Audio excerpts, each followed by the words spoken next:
Ja, Rudi, hast du alles gekriegt? Ja, habe ich sie. Dann ist recht. Du, am Dorfplatz war Christkindlmarkt. Was meinst Am Dorfplatz Christkindlmarkt. Ja, das kenne ich schon. Da patzt man sich wieder eine halbe Stunde lang durch die ganzen Leute durch.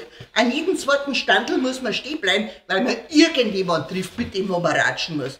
Ja, und dann zieht man sich noch zwei fettige Bosnersemen hinten, wo man sich einen Anorak mit der Sauce vollträdelt.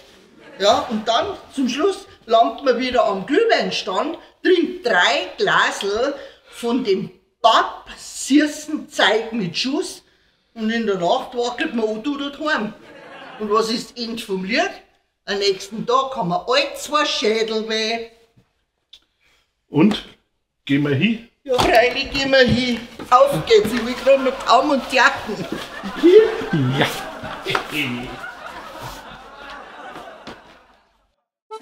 Bayern Comedy wird unterstützt durch die private Landbrauerei Schönraum.